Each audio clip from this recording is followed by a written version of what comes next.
Good evening, everyone, and thanks for joining us today.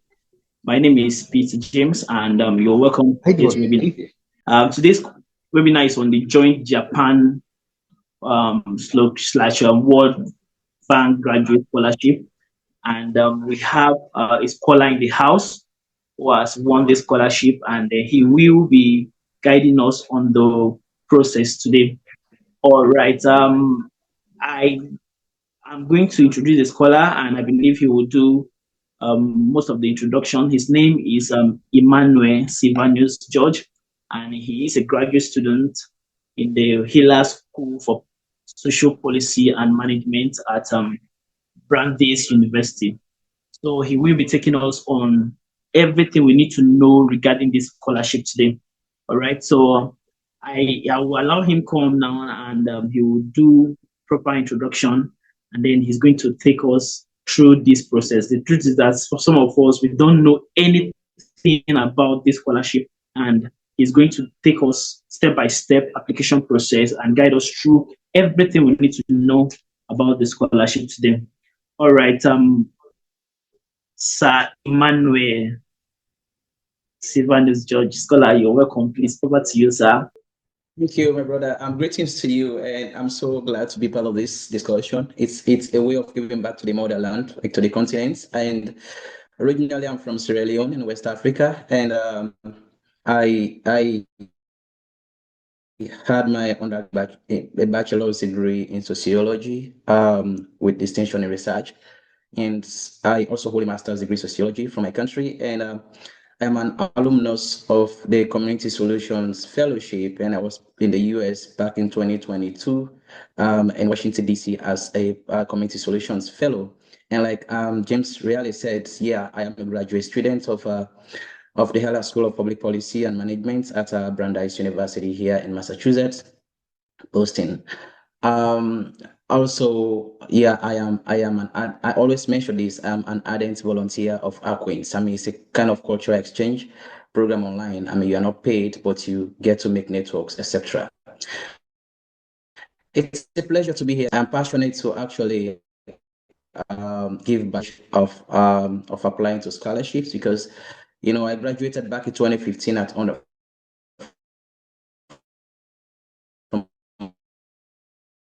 undergrad in out of the country. But as you always know, looking for scholarship is actually a full-time job on itself. So it took quite a long time to before landing this one, and this one came at the right time, and I'm glad that I had it. So it's a pleasure to be here, James. Thank you, and welcome everyone. Sir, you're welcome. So you're going to be taking us on the overview of the scholarship because the truth is that we don't know much about the scholarship. So we want you to just take the floor. It's all yours. Okay, we are novice here. Just guide us through, sir. All right, thank you. So the Joint Japan World Bank Scholarship is an initiative that sponsor people that are passionate about development and are from developing countries.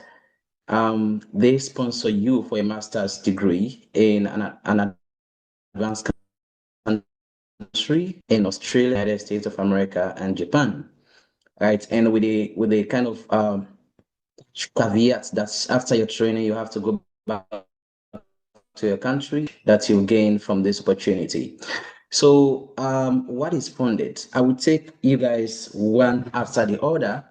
The World Joint Japan World Bank Scholarship actually is geared towards helping people that have passion for development work in terms of reducing poverty, improving health, access to education, water, sanitation, hygiene, agriculture, anything related to development work is what they want to fund. All right, so they are particularly focusing on countries that are developing because they have a lot of development challenges, and they believe that boosting up the expertise will actually help them to contribute to the development trajectory of their various countries. So almost all developing countries are qualified with the exception of few. All right, so it funds. What does it fund? The Joint Power Bank Scholarship actually funds your tuition, your flight tickets, and they give you a general stipend and health insurance. All right, these are covered.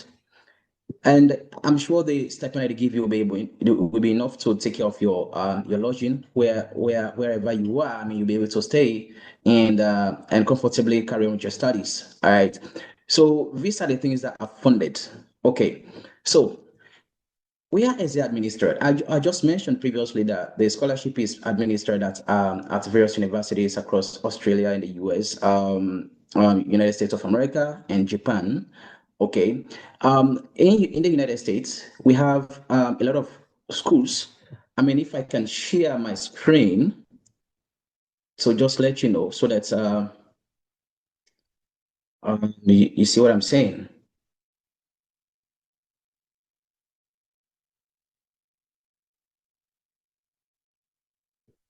Okay, are you guys seeing my screen? Yes, we can see your screen. Okay, now I want to go somewhere else so that you all can see. Okay, so the application process, right? The application to the Joint Japan World Bank Scholarship actually has two windows.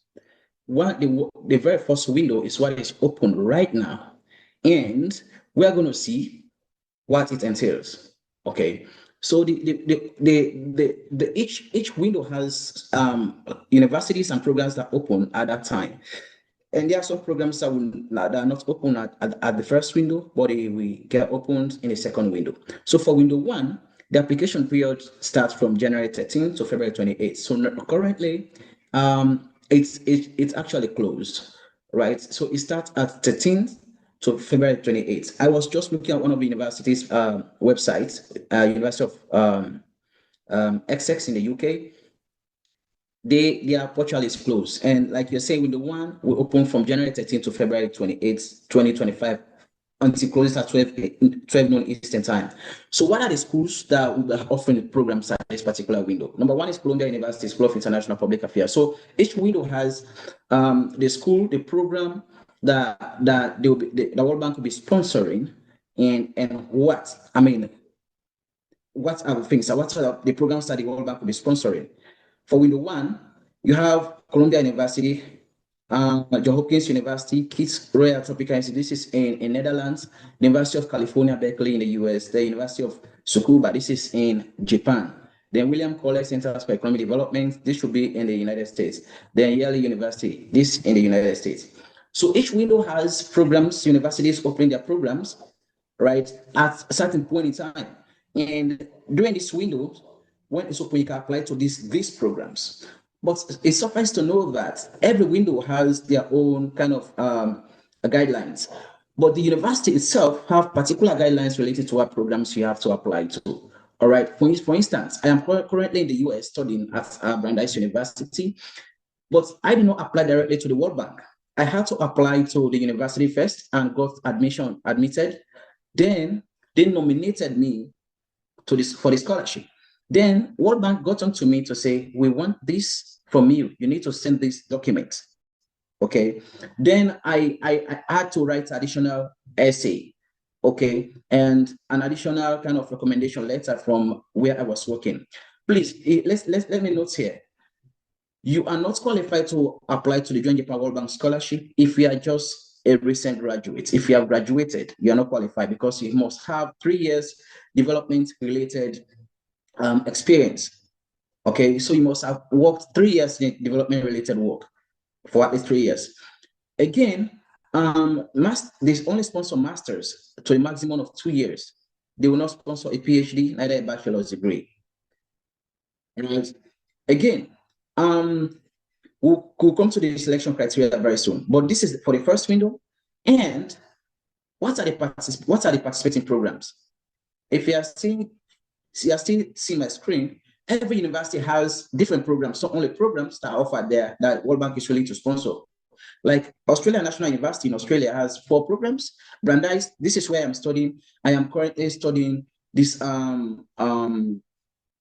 well, they have changed this program. This used to be Master of Arts in Sustainable International Development, but now it's Master of Arts in Global Sustainability and Policy and Management. This is my program I'm studying. Right?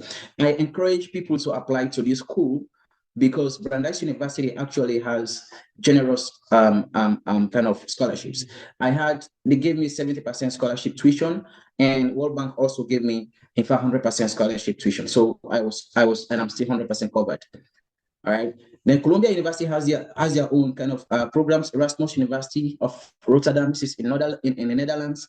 Then ISS, The Hague, this is in the Netherlands. Then Harvard University is just close across the street from where I stay here. It's in Massachusetts in the US.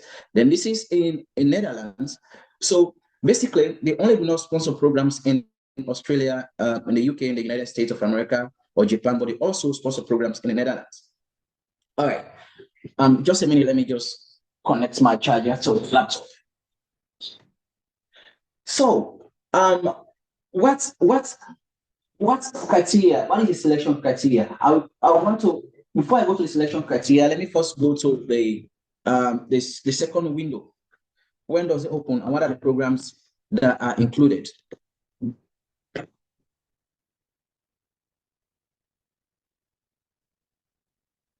Now, for window two actually starts, application for window 2 starts from March 2nd to 25th of May every year, all right? And that's the same time, 12 noon Eastern time. So at this time, the Crawford School of Public Policy will be opening their programs, which is at the Australian National University, Brandeis 2, then Columbia University, Erasmus University of Rotterdam, etc. So basically, almost all of the universities are opening their portal in the very first window, will open their applications for the second window too. London School of Economics and Political Science, that's in the UK, Policy Studies in the United States, Saitama, Japan, SOS University of London, this is in the UK. So these are the universities that actually open their portal, all right? Now,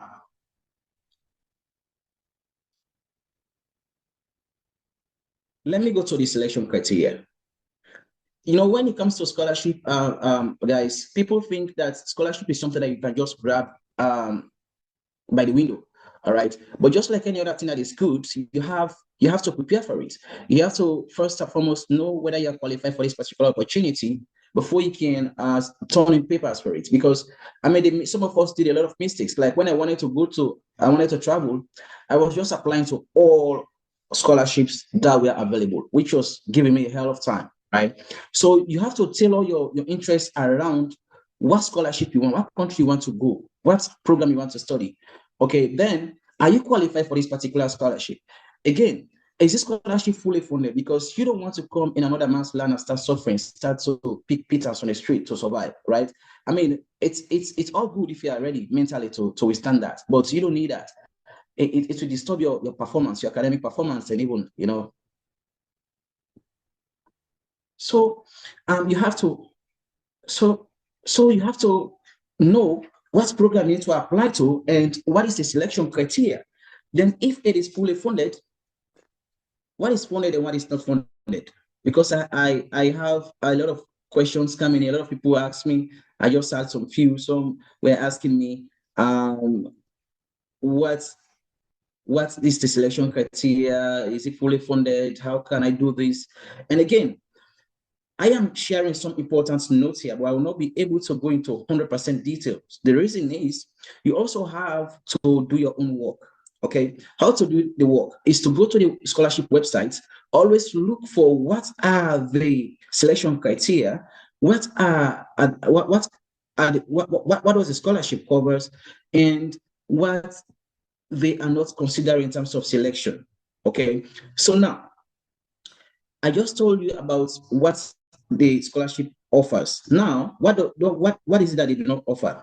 The family expenses are not covered by the scholarship, including costs to bring and support family members, extracurricular activities or courses training, language training. All these are not covered. Okay. Now, what is the scholarship selection process? I want you guys to know that the selection process for joining the World Bank Scholarship varies by university. There are some universities you don't need to apply for admission first. You apply straight away to the scholarship, okay? But the scholarship portal may ask you to submit an admission letter from a university. For instance, if you want to study at the School of Oriental and African Studies, SOS University of London, they will ask you to apply to a program at SOS University of London first. Then that admission letter is what you'll be using to apply at the scholarship application portal. And when you go to the portal, I suppose there are four essays. Each of those essays are asking you to submit around 500 words maximum, and each of them relate to different thematic areas or different things that they want to know about you, but mostly related to why are you applying to this scholarship? How will this scholarship help you to reach your dream? What impact will this scholarship create in terms of you contributing back to your countries? These are the key areas. When you have these areas, you have kind of just a better chance of acing the write-up in a very excellent manner. Now, one of the things, step one, like you are just seeing from my screen, to qualify assessors independently review, this is the selection process. I mean, that's internal. I don't want to go into that so very much, but let's scroll down to see what is the requirements. Now, this one is, well, Japan advertised this. I went to their website, but the very first thing here I am highlighting is that you must be a citizen of a qualified nation, not only Japan. I mean, Japan is qualified in many other developing countries, okay? So after the call of scholarship application opens, you must not have worked at the World Bank, neither do you have a relative that is working at the World Bank. For instance, if you have your uncle, your auntie that is working at the World Bank, you're not qualified to apply to the scholarship. Again, if you have worked there yourself or they offered you a job, you did not pick it, then you're not qualified to apply to the Joint Japan World Bank Scholarship. You must hold a bachelor's degree. Then, at this time, you must not be kind of employed in kind of a job that is not development related. I mean, we know a lot of things are development related, but some are not development related. I mean, you can figure out for yourself. But I can tell you that I mean, you can always kind of try to align your essay, but if you are a linguistics lecturer, you're a teacher, a developmentally related, but not quite directly. So you have to like see what your field is. So you have at least 3 years paid development related employments acquired since any bachelor's degree. So like it should be an experience that you have acquired after you graduated from your undergrad. Okay. Now, you are not only going to write those essays. What is important here, like any other scholarship, we all know that there are key documents that are needed for the application to a scholarship.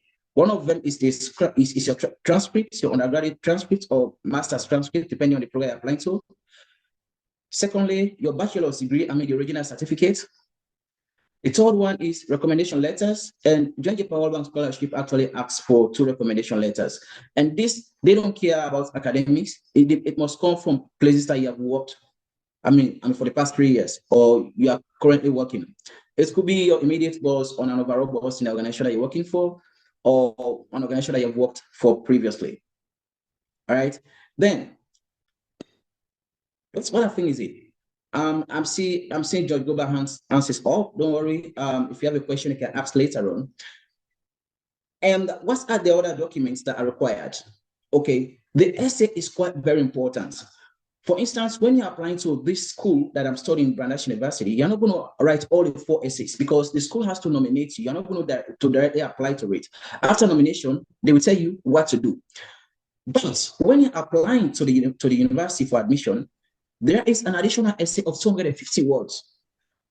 250 words, and they are asking you if you are interested into, I mean, if you're interested to applying to the Joint Japan World Bank Scholarship, you must write this essay. Then if you express your interest, you write the essay, then they will consider that. Then later on, they will nominate you and invite you to apply to the scholarship.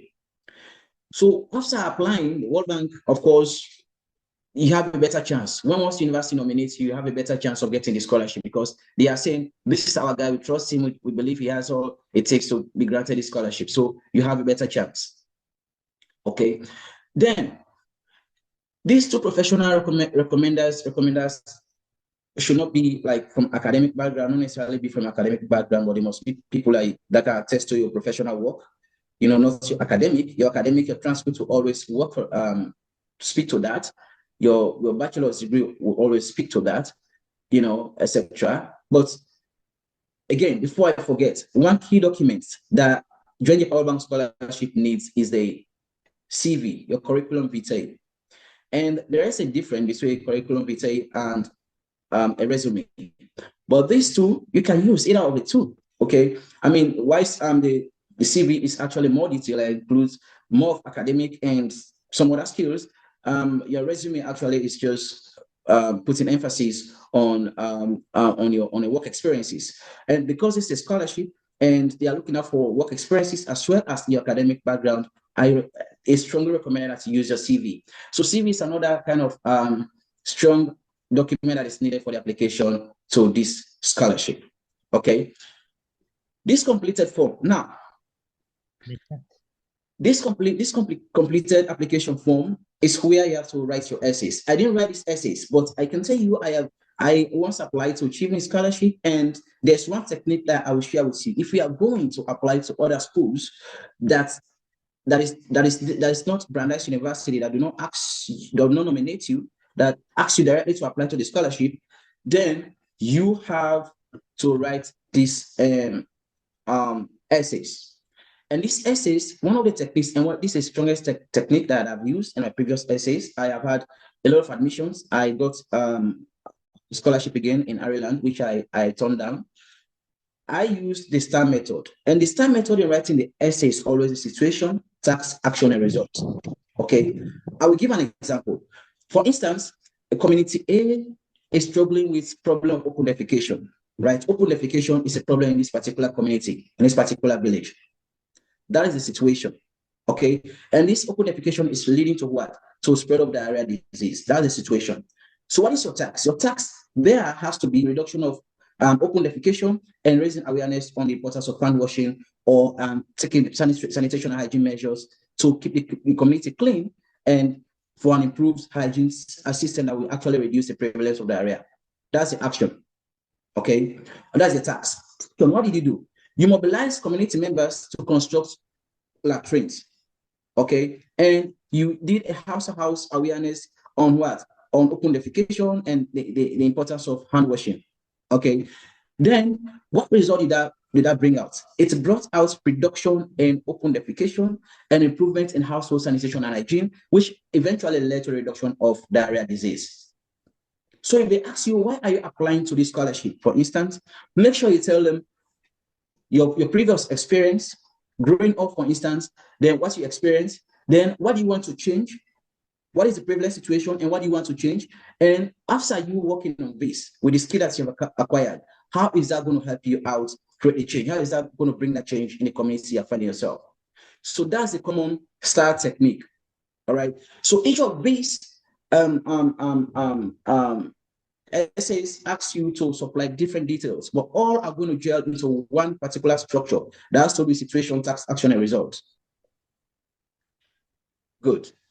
Now, can we just have a brief look to the link to the what? Just 1 second.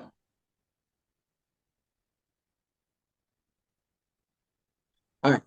So what I wanted to say is this: when you want to apply to first know the mode of application, whether it's through the university, apply to the university nominated, then you apply to the scholarship, or you apply directly. And when you apply directly, you always have to get admitted to the school first before you apply to the scholarship. Those that do not want you to apply directly, that they will nominate, that you get nominated, okay, you apply to the school and they nominate you. That's in the case of Brandeis University in the US, where I am studying. Then some other school, I think London School of Economics also have to nominate you. University of Essex in the UK, they have to nominate you. So any of these universities that warrants your nomination, you must apply to them. And when applying to those universities a whole lot of different set of criteria. So when you are selecting a program, make sure that you get admitted, you are eligible to get admitted. In the case that, because I see a lot of people are afraid of sitting IELTS, the International English Language Testing System, because it's expensive. My greatest advice is, if you really want, if you are intentional to study abroad, please save the money and take that exam. I only prepared for it for a week. I only watched YouTube videos, and I got my grade that I needed, and it was a very good one. Okay, if I did it, all of you guys will be able to do it. I promise you. Now, I think these are the key things that I wanted to speak about, but let's glance the application guidelines very quickly once again, okay? There's one thing that I actually want to reiterate.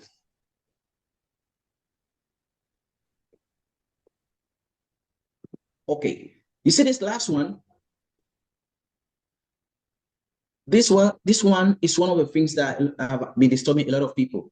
Now they're saying, unconditional except for financing, letter of admission for the upcoming academic year to the Joint Japan World Bank Graduate Scholarship Program, participating master's program. Now, what do they mean here? If you are to be considered for the scholarship, you must submit an admission letter. That is in case that you need to apply directly to the application portal.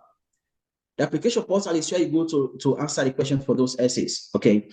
Now, if we are to go directly to apply to this scholarship, writing those essays, then you must submit an unconditional admission to a university.